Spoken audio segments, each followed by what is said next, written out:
प्रदेश में भाजपा की सरकार बनने के साथ ही एक सवाल लगातार सियासी गलियारों में बना है कि आखिर बीजेपी के दिग्गज नेताओं का सियासी भविष्य क्या होगा। राज्यसभा चुनाव में कुछ लोगों का नाम चला, लेकिन बाहरी प्रत्याशी के बाद एक बार फिर उनके भविष्य को लेकर सवाल फिर से ऐसी गलियों में चर्चा में बन चुके हैं। ये रिपोर्ट देखिए। लोकसभा चुनाव में राजस्थान में बीजेपी के खराब प्रदर्शन के बाद दिग्गज नेताओं का राजनीतिक भविष्य खतरे में पड़ता नजर आ रहा है। पार्टी आलाकमान ने जिन नेताओं के कहने पर टिकट बांटे थे, परिणाम उनके मुताबिक नहीं रहे।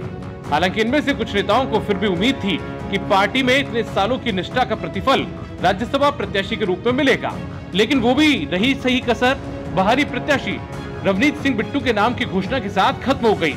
अब सवाल भाजपा के इन वरिष्ठ नेताओं की राजनीति को लेकर सियासी गलियारों में उठ रहा है। पूर्व नेता प्रतिपक्ष राजेंद्र राठौड़, पूर्व उपनेता प्रतिपक्ष सतीश पूनिया, पूर्व प्रदेश अध्यक्ष अरुण चतुर्वेदी, राष्ट्रीय मंत्री अलका गुर्जर समेत कई दिग्गजों के नाम हैं, जिनकी भूमिका की चर्चा भाजपा के सियासी गलियारों में हर दिन हो रही है। टिकट नहीं मिला, अब बोर्ड आयोग की उम्मीद। राजेंद्र राठौड़ को किसी दूसरे राज्य में प्रभार देने की चर्चा। कुछ नेताओं को अब सिर्फ बोर्ड, निगम और आयोग से उम्मीद। सतीश पूनिया का सियासी भविष्य तय करेगा हरियाणा का चुनाव परिणाम। पूनिया को राष्ट्रीय कार्यकारिणी में जगह मिलने की चर्चा।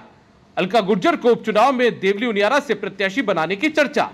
पार्टी का प्रत्येक कार्यकर्ता पार्टी के लिए काम करता है। पार्टी जिस समय जो दायित्व कार्यकर्ता को देगी उसको हम पालना करें।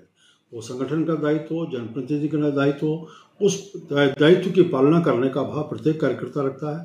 भारतीय जनता पार्टी में सब अखिल भारतीय स्तर के कार्यकर्ता हैं और उसको कहीं से भी किसी भी चुनाव में काम करने के लिए, चुनाव लड़ने के लिए भेजा जा सकता है। राजस्थान भाजपा के नेताओं में बढ़ती हुई गुटबाजी के बाद केंद्रीय नेतृत्व ने इस बार प्रधानमंत्री नरेंद्र मोदी के चेहरे पर चुनाव लड़ा। यही वजह है कि टिकट वितरण में इस बार किसी एक नेता की नहीं चली।